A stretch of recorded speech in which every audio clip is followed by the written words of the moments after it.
Бесенгире Багаудинович, салам алейкум. Алейкум. Мне стало известно, что ингушская община Москвы уже несколько раз пытается подать заявку на митинг, протестный митинг в Москве. Что это за инициатива, что это за митинг и связано ли это с последними митингами протеста в самой республике? Трижды мы подавали заявку, уведомление на проведение митинга в соответствии с законодательством. Да. С учетом других нормативных документов мэрии Москвы, условий, которые якобы мы должны были соблюсти. Но дважды нам отказали, и третий раз мы сами пошли навстречу и сняли этот вопрос. Сняли с повестки? То с есть повестки дня. Отозвали? Отозвали временно.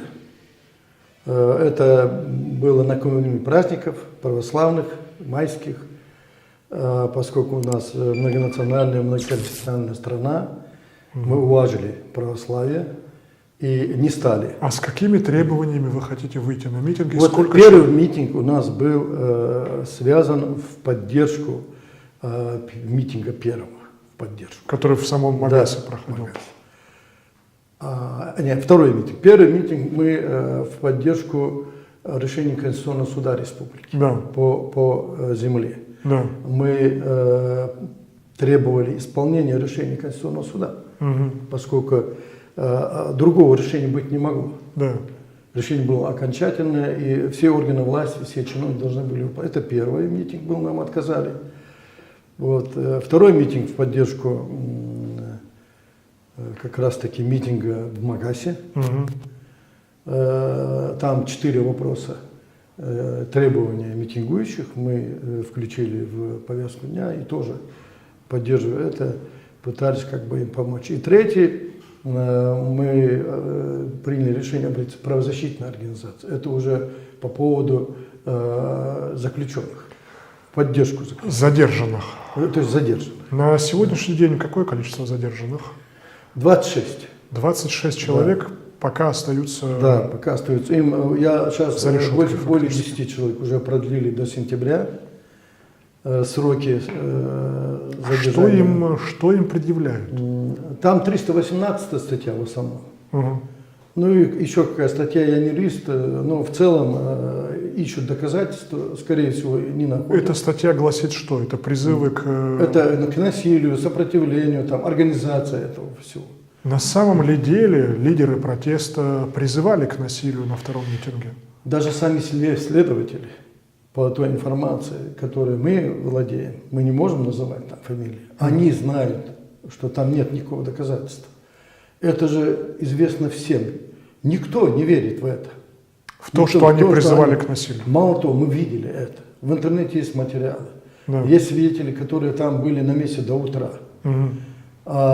Мы больше скажем, что если бы не они, вот эти 5 человек, которые якобы организаторы митинга, организаторы всего этого процесса, там могло быть гораздо хуже.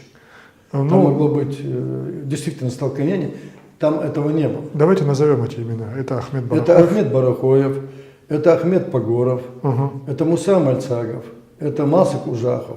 И Барах Чемурзиев. И Барах Чемурзиев. Ну и там Нальгиев был, и Багаудин Хаутиев. Это из молодежного крыла всего этого протестного движения. Мы это видели и по громкой связи, там, и по подручными какими-то там приборами, там, пытались угомонить, стояли между протестующими и между Росгвардией, не давали... Чтобы не допустить не только столкновений, а оскорблений. Я сам слышал это. Поэтому... Вся Россия была свидетельницей дисциплинированности ингушей на этом митинге, и предположить, что они вдруг начали призывать к насилию, это же фантастика. Что второй митинг. Да. Порядок был идеальный. Вот до этого провокационного пика, часа. Но по нашим данным, там были провокаторы, которые призывали как раз-таки. Чтобы даже вот эта первая стычка, я бы не сказал, что столкновение. Небольшая так стычка была.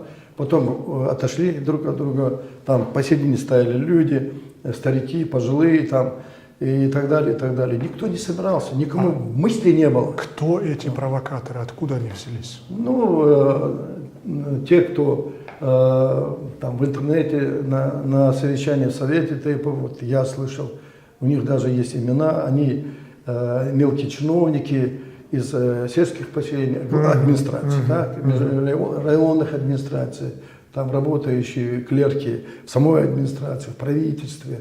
То есть люди зависимые, людям, перед которыми была поставлена задача спровоцировать эту ситуацию. Скажите, пожалуйста, каковы перспективы сейчас освобождения задержанных? Я слышал, что сенаторы и депутаты Государственной Думы от Республики Ингушетия пытались дать поручительство, чтобы под их поручительство освободили задержанных. Насколько я понял, эта схема не сработала. Сейчас какой-то диалог с руководством республики или с руководством следственных органов идет со стороны ингушских общественников, со стороны депутатов, сенаторов, уважаемых людей, чтобы вызволить задержанных из заключения. Там есть контакты, я сам не участвую в них, там есть контакты и между сенаторами, и депутатами Государственной Думы, и адвокатами заключенных или задержанных.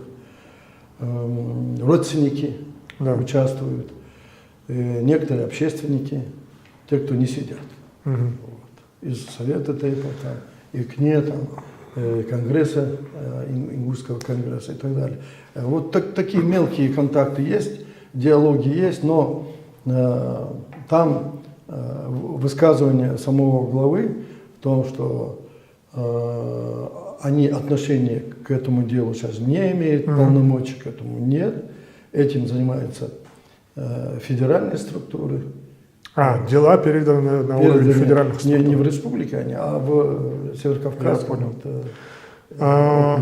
Хотел бы упомянуть недавно вышедший скандальный спецрепортаж канала «Россия» об лидерах ингушского протеста. Фактически репортаж был посвящен тому, что обвинял их в принадлежности к некой организованной преступной группировке ОПГ, которая сложилась в республике в последние годы. Вскрывались какие-то схемы, что они, не знаю, незаконно зарабатывали деньги, обогащались и так далее, и так далее. Конечно, реакция ингушской общественности была острой. Репортаж был тут же объявлен заказным, что все это фальшивка. Даже я, как житель Махачкалы, я видел, что в этом репортаже были использованы кадры не ингушские, кадры были использованы, снятые даже в Махачкале. То есть настолько журналисты отработали неаккуратно, скажем, да, отработали нечисто на руку. Как можете ли вы описать вообще реакцию московской ингушской общины на этот репортаж? Как был воспринят этот вброс в медиапространство? Как неприкрытая, как грубая ложь в целом, подавляющее большинство. Мягко говоря, это у кого-то вызывает смех, у кого-то недоумение, а кто-то не понимает. Кто-то задает вопросом, почему мы стояли дважды, 2 недели, да, митинг первый, 2 дня митинг второй. Ни один канал федеральный, не показывал, ни местный, ничего не показывали. Как будто ничего не происходило. Да, ничего не происходило. А вот месть, она затмевает и глаза, и уши, и разум. И когда превалирует месть в действиях, в решениях, вот выходят вот такие материалы, над которыми все смеются. Моя точка зрения, я вообще на многих встречах мы обсуждали, после того, как этот материал вышел, я вообще говорю, я где-то и слышал, и читал, вот такого рода ложь надо оставить без внимания, не будоражить его. Она умрет быстро просто. Да, чем меньше они говорят, тем быстрее. Потому что она абсолютная ложь. Ну, представить себе, я не всех фигурантов, которые там были озвучены, знаю, но вот лидеров этого протестного движения власти называют это оппозицией, там нет никакой оппозиции. Теперь видно даже им, что там оппозиции нет. Потому что вот эту как бы верхушку задержали, а дальше же все осталось без руководителей, там, без особого движения. А почему осталось? Потому что если бы она была оппозиция, она структурно выстроена. Да. Профессионально подготовленные кадры. Есть какие-то региональные отделения, ячейки, уставы, то есть дисциплина. Так, когда оппозиция.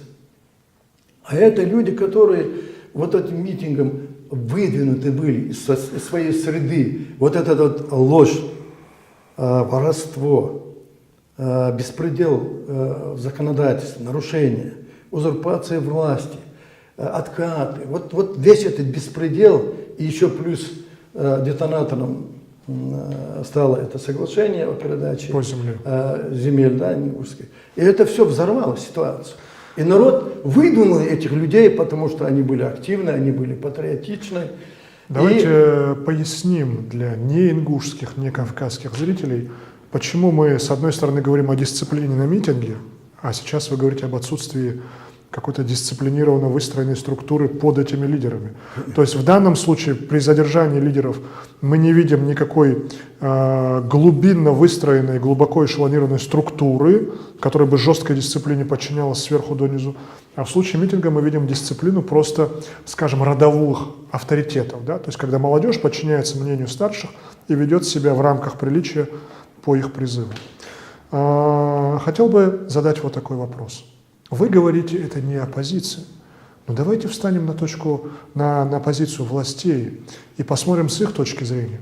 Ведь на митинге втором прозвучали требования об отставке Юнусбека Евкурова. А это уже политическое оппозиционное требование. Кто его озвучил?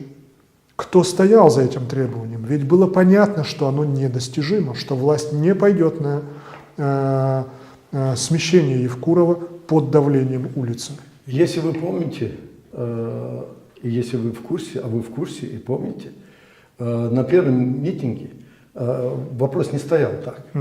Очень четко были сформированы подавляющим большинством митингующих, кто голосовали, другие требования. Но прошло сколько времени?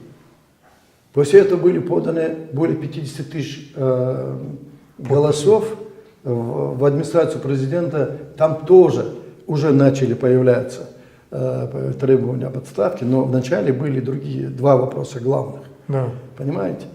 А когда и федеральный центр не принимал никаких решений, так, а местная власть не только каким-либо образом не пыталась проблемы, через которые возник кризис, не только решать, но даже рассматривать, но даже обсуждать.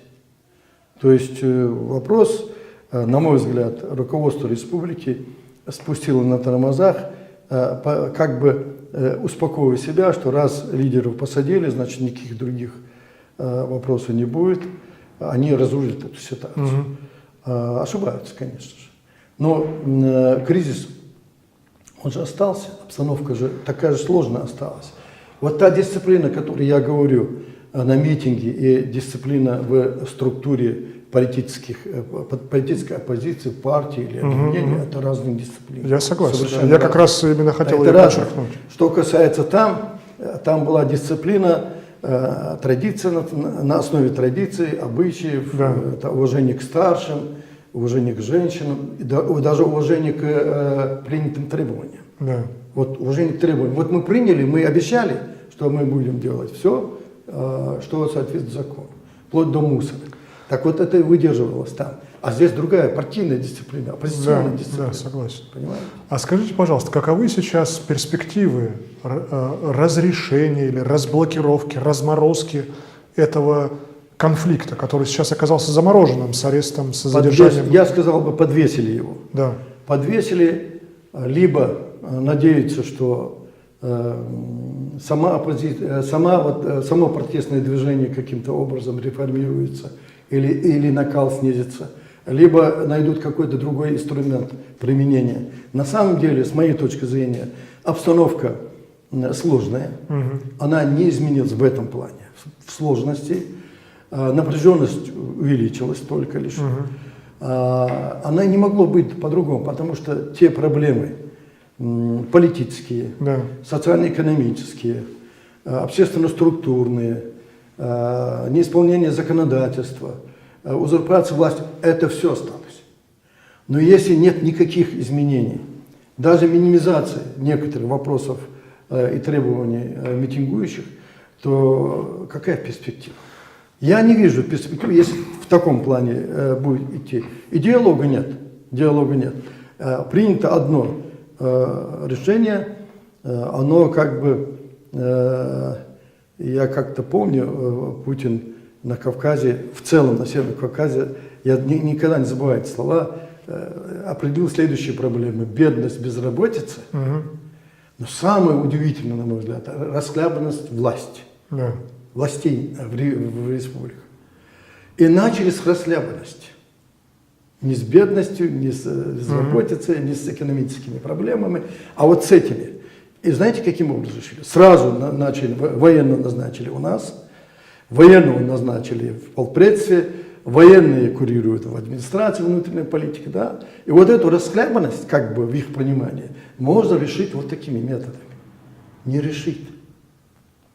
Вместо того, чтобы управлять, создавать условия для того, чтобы вот эту инициативу кавказских людей, ну, всех национальностей, мобильность, активность, предпринимательские какие-то навыки, да, вместо того, чтобы создать эти условия, чтобы вот эти люди производили что-то, приносили пользу. Пытаются обществу, подавлять. Да, пытаются командовать, администрировать, не управлять, менеджмента нет. А вот командовать, поскольку, ну, здесь военный раз, выше военный 2, контролирует военный 3, а они же, воспитание этих людей, мы же знаем, это не вина, это же беда, что они как в военном гарнизоне. То есть они командуют, без всяких точек зрения других, так? Без каких-то советов. Я сказал, ты выполняешь. И качество руководителя, чиновника любого уровня, качество, то есть определяет его как специалиста по исполнительности. Можно такой вопрос А не задать? более того. Я заметил такую черту ингушей, как и у других народов Кавказа. Наши народы быстро устают, нет, быстро сначала впечатляются новым назначением и быстро же остывают. Давайте вспомним, как встречали Евкурова в момент, когда он сменил Зязикова. Его встречали с восторгом. И перед ним Кремлем была поставлена одна из важнейших задач – это победить, скажем, вот эту вот волну насилия, которая накрыла Ингушетию, когда жители Ингушетии не могли выходить из дома даже в 5 часов, 6 часов вечера, потому что на улицах стреляли, взрывали, похищали. Вы, я думаю, прекрасно это помните. Евкуров с этой задачей справился. И я так понимаю, с его точки зрения, республика вместо того, чтобы быть благодарной… Вот это, ты говоришь, справился. Я тоже так думал. Да. А вот фильм, который показали, да, Да. так он показал, что не справился. Не справился с ОПГ, получается. Так ОПГ же. А с боевиками если справился? республикой нет. А что тут боевики ОПГ? У них что, нет связи, что ли? Это одно не производное другого или наоборот? Но если не справился с ОПГ, так о чем разговор-то? Оказывается, если вот этот фильм принять, я-то издевательски просто говорю, принять как вот правдивый фильм, так, с фактами, с аргументами, но ж не справился же. То есть задача Кремля-то не решена, оказывается. Или решена однобоко. Смотрите, я вот часто бываю в Магасе. Сейчас Магас наслаждается мирной жизнью. Фонтаны, кафе летние, прогулочные аллеи. Но ведь еще 2 срока Евкурова назад этого не было. Город был перекрыт, там КПП, БТРы, Уралы, значит, военные в касках с автоматами наперевес. Эта проблема первая, она была решена.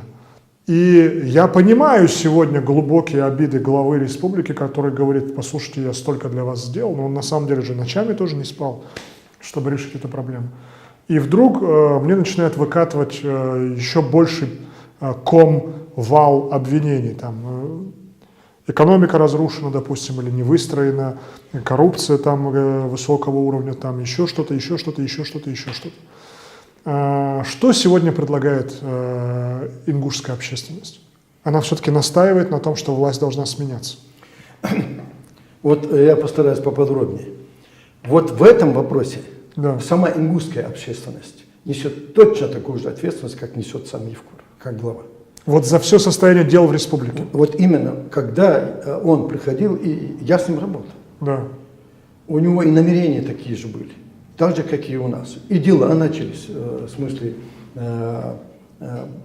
изучить, Да. и дальше начинать отрабатывать, Да. отстегивая, так сказать, то, чего лишнее, и как бы внося какие-то изменения и так далее, и так далее. Вы при Евкурове Но я работали Я кем? работал постпредом.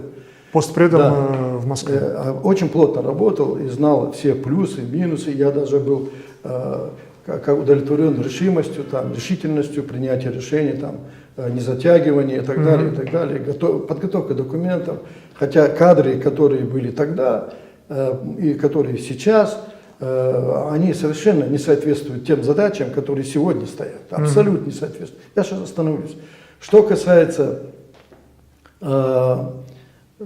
состояние дел, когда приходил Евкуров к власти, ведь Конституция и законодательство, заложенные при первом президенте, под одного президента. Времена были такие при Ельцине, и когда первый президент, не было государственности, не было органов власти, не было законодательной базы, тем более практики, опыта, преемственности, навыка. Государственного управления не было. И я был участником Конституционной комиссии, которую формировали, разрабатывали первую Конституцию. Она была сделана под одного человека по тем временам. И вот и законодательная база. И она предполагала власть одного человека. Авторитарная власть была заложена уже в самой Конституции. Но там проблески демократии были, там избирательная система была, там действительно избрание депутатов было. Но это называется суперпрезидентская республика. Супер, тогда. И потом Зязиков, когда пришел к власти, он точечно, как бы косметически что-то поменял, там какие-то изменения, поправки, под себя тоже. Но очень корректно, очень осторожно. И вот когда Юнусбек пришел к власти, и первую пятилетку так народ присматривал, мы помогали, и здесь в Москве общественные организации поддерживали, много чего делали. И строительство какие-то объекты были. Но постепенно вот это все власти, единовластие одного человека, так, отсутствие всяких демократических норм, уже и принципов. Ну как же Все, так? в 2013 году это был перелом, когда на апрельском есть такой съезд у нас, представительный орган, он и не к законодательному органу не относится, не к исполнительному. Кстати, я Матоник задал вопрос. Съезд народа Ингушетии. Вообще в стране есть такой орган? Ну, есть исполнительная власть, законодательная власть, судебная власть, СМИ там и так далее. Так? Но такого органа в стране нет. Да. Ни в одном суде. А в Ингушетии есть. А в Ингушетии есть. А почему это было сделано? Потому что тогдашний парламент в каких-то вопросах, где затрагивались, ущемлялись интересы народа, где нарушались, кстати, Конституция России, были такие попытки. Парламент противостоял тогдашнему президенту. И вот на этом опыте, чтобы это не повторилось, был введен этот съезд.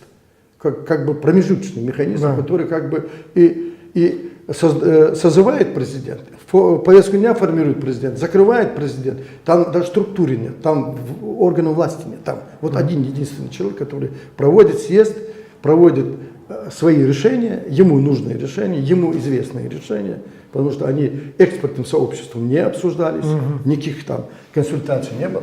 Так вот, этот съезд переломный в 2013 году Юнусбек, к удивлению даже всего общества, подавляющую норму избрания, прямое избрание тогдашнего президента, а потом и главы, заменил эту норму на избрание через парламент.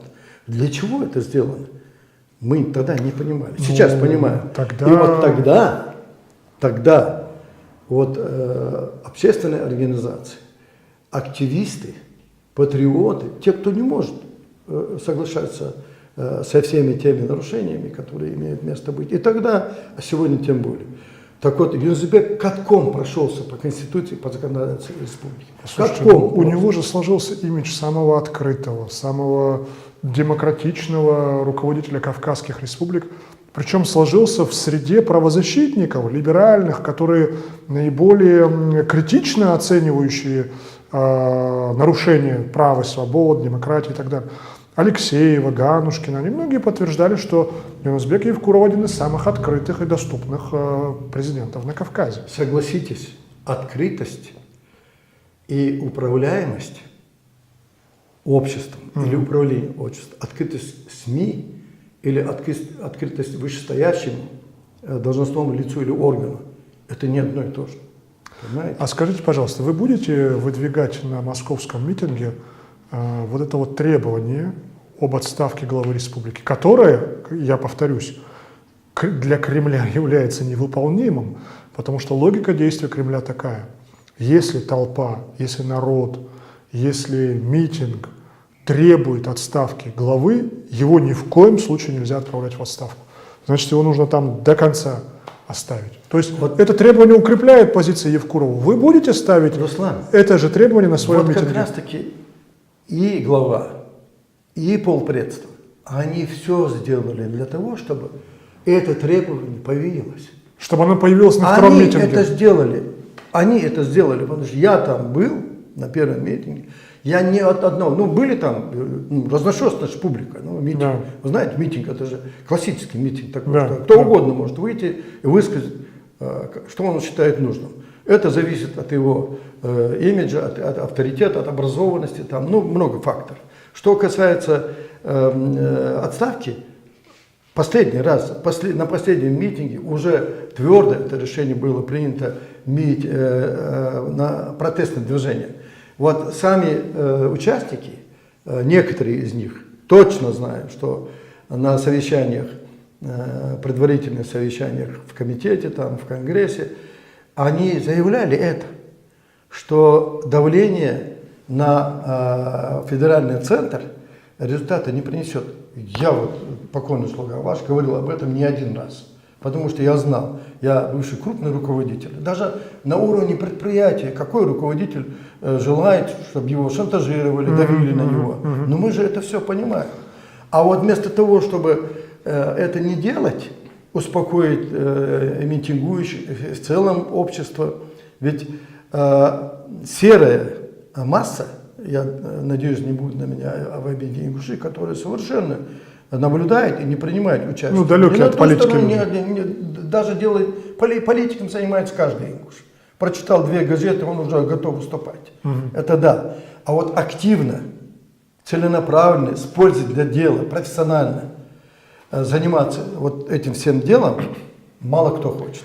И вот эти активисты, они-то в целом хотели поменять, реформировать всю ситуацию. Я в том числе дважды выступал, я говорил, любого сегодня проведите, любого ингуша, не ингуша, в республику поставьте вот на тех условиях, то действующее законодательство, Конституции, сформировано. Он окажется в такой же ситуации, как Евкуров.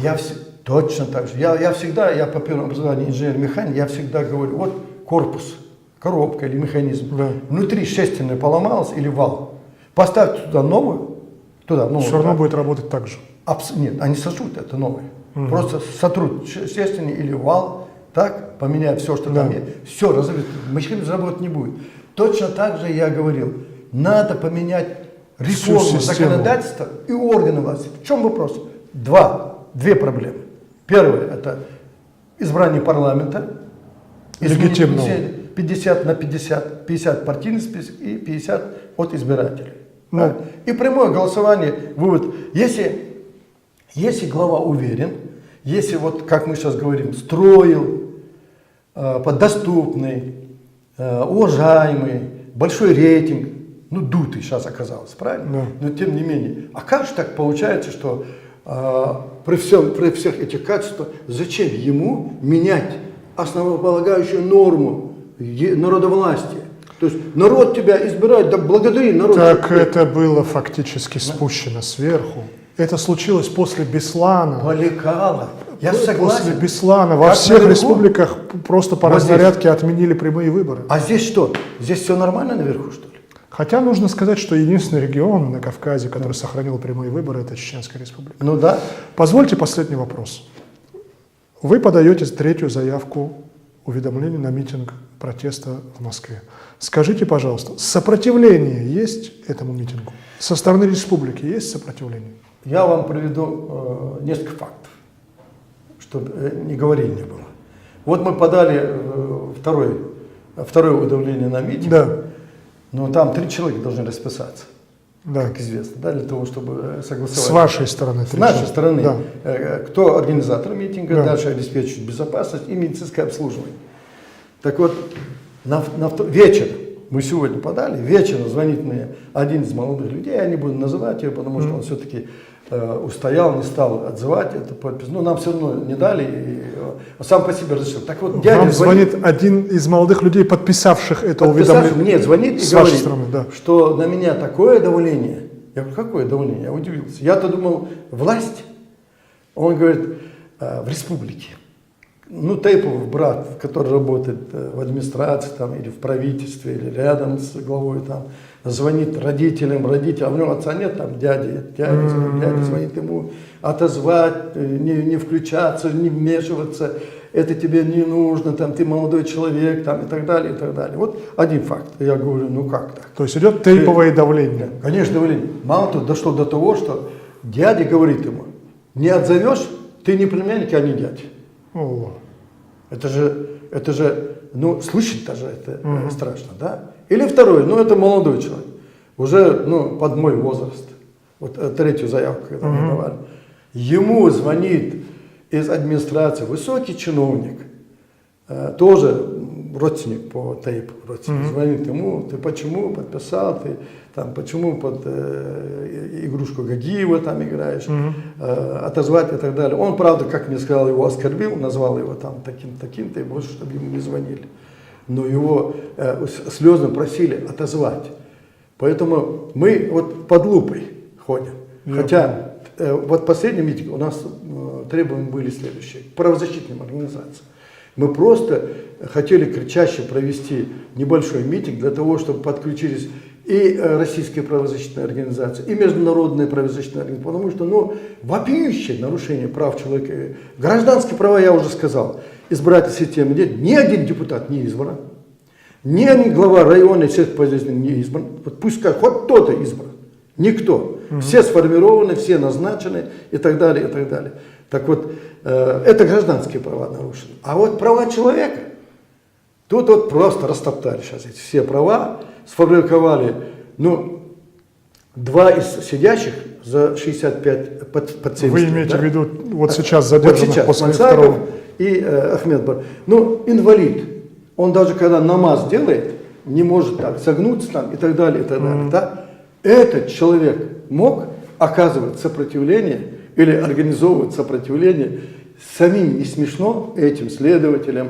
Ну, я уж не говорю про мстителей, которые делают все для того, чтобы вот таким образом задушить вот это протестное движение. Абсолютно неверно. Ничего из этого не выйдет. А знаете, что получилось?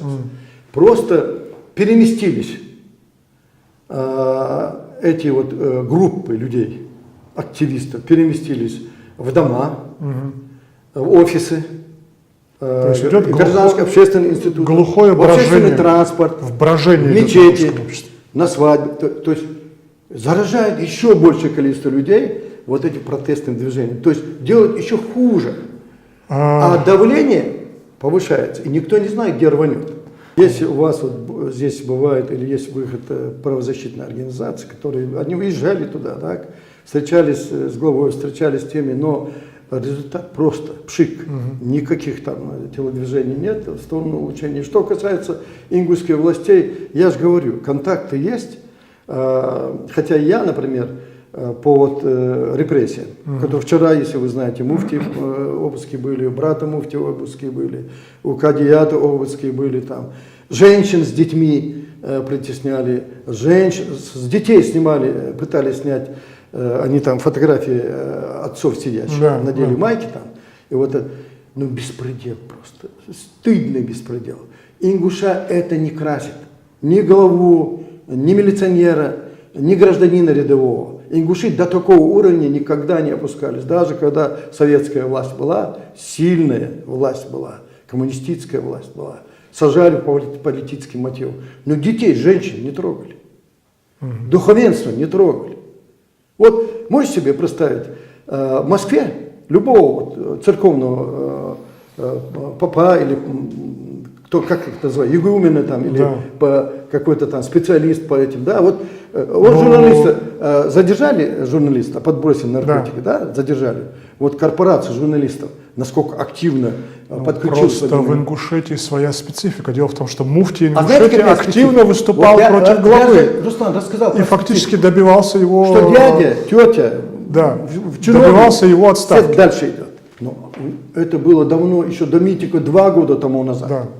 Но сейчас-то, мало того, что он никакого отношения, кроме как ингуш, а не как муфти, к этому протестному движению не имеет. Я очевидец. То есть муфти не выходил, не участвовал в протесте? Я еще раз говорю, как ингуш, он пришел раз, посмотрел, тоже выступил как ингуш и ушел туда-назад к себе. Но не возглавлять, не тем более влиять на это дело, ну, я не понимаю, как на меня он может влиять. Я до сих пор, я вот вообще даже не беру во внимание, как муфти там возглавил, не могу взять во внимание протестное движение. Муфти, как ингуш, конечно, он... Так, вы помните, на последних парламентских выборах было создано политическое крыло, по-моему, под муфтият, когда он объединял оппозиционных в Ингушетии. Я такое не помню. Было. В течение 2 недель оно просуществовало. В Дагестане, например, была создана партия «Народ против коррупции». В Ингушетии я не помню. А в Ингушетии было в течение 2 недель существовал, по-моему, координационный, что ли, совет каких-то политических сил. Не знаю. Значит, 2 недели это не срок раз. Да. Потом, если бы это было серьезное дело какое-то, я бы знал. Потому что я участвую в политике, и до меня информация доходит. Я вот это не помню. Но я одно знаю. Не красит это нашу власть. Имамы, муфтии, кадии, мы же мусульманская республика, это глубоко верующие Кого люди. бы вы хотели, кроме самого главы, выслушать вот в этой студии, их позицию властей? Кто бы, на ваш взгляд, смог бы внятно ответить на эти вопросы? От кого? Из ингушских властей. Из ингушских властей. Я встречался с председателем парламента, так? Могу с ним переговорить. С председателем правительства, чтобы мы его пригласили. Да, с председателем правительства я знаком с ним, но я никогда не встречался по деловым качествам. Я надеюсь, что мы в этой студии услышим позицию ингушских властей тоже, потому что они тоже должны высказаться. Они тоже должны высказать свою точку зрения. Послушаем их, посмотрим, что они скажут. И я надеюсь, что ингушскому обществу и ингушским властям удастся преодолеть этот раскол, удастся найти компромисс, удастся договориться по задержанным и удастся найти решение по наиболее спорным вопросам